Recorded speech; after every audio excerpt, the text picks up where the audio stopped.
ஆசை உண்டு.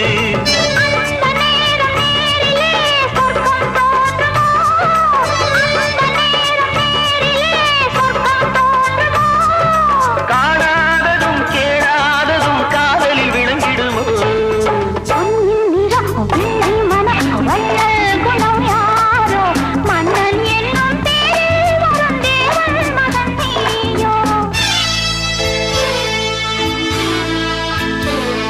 பொன்பட்டாடை மூடி செல்லும் தேஞ்சிட்டோடு மெல்ல நான் தொட்டாடும் வேளை தோறும் போதை என்ன சொல்ல?